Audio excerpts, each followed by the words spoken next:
Welcome back, everybody. Breaking news that we're following this morning. We have this brand new surveillance video showing the moment an Iranian drone hit Kuwait International Airport. This blast killed one person. It hurt dozens of others on Wednesday.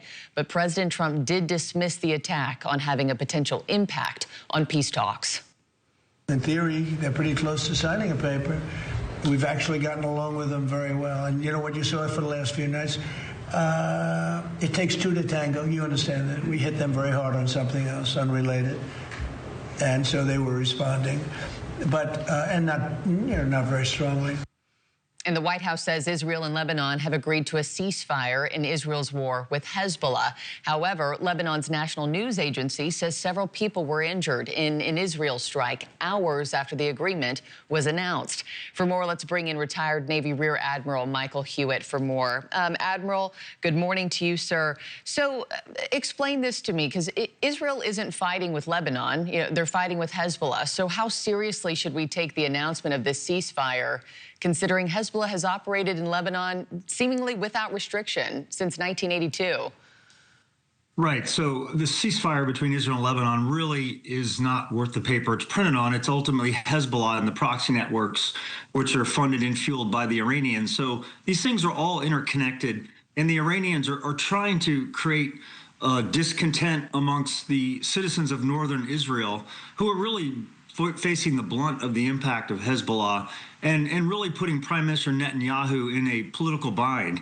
So this is very strategic on the Iranians' part. But the fact that Lebanon and Israel want to find peace and then ultimately hold Hezbollah accountable for that in Lebanon is the most important issue here. Is it a fool's errand to think that we could ever get Hezbollah to the table to agree to these terms or a ceasefire like this?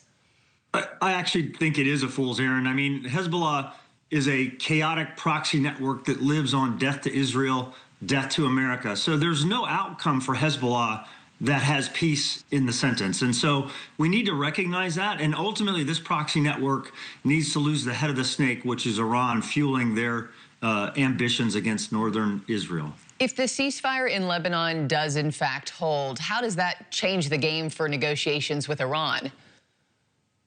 Well, I think it allows Prime Minister Netanyahu to come to a consensus with President Trump on what the ultimate outcome of the Middle East looks like.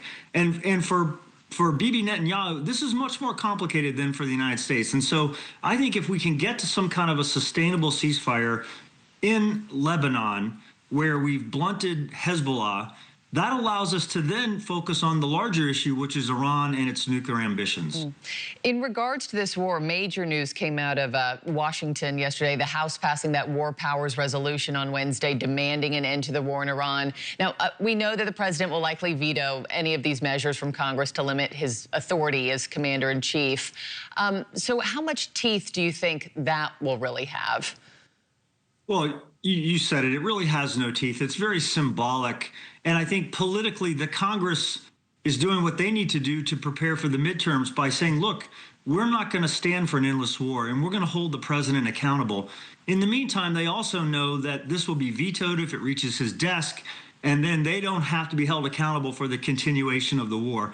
I actually think it's a push and pull between the legislative and executive that needs to happen. But as you said, it really is not going to impact the president's decision. If he believes he needs to go back to the military campaign, he will do so. Yeah, so we have this ceasefire with Lebanon and this war powers resolution vote that both seem to not have teeth, you know, according to you. So where do we go next? What do we do in order to move the needle, sir? I think we're really looking at two issues here. From a military campaign perspective, the objectives have been met, primarily around the nuclear capacity of Iran. The real question will be the nuclear ambitions of Iran, and then the disposition of the HEU stockpile, which is buried so deeply underground that the Iranians could never even get to it. So what I'm hearing optimistically is we're getting to language with respect to their nuclear ambitions that may give us a chance to end the war and continue forward and actually look to provide Iran economic growth and economic stability in the region. That will require them to stop holding hostage to the Straits of Hormuz. And I think one of the things that the president is probably fairly disappointed in is the lack of support by the international community over Iran's hijacking of international waters. Ultimately, if this continues, it will impact the Asian countries and the Eastern European countries much more so than it'll impact America.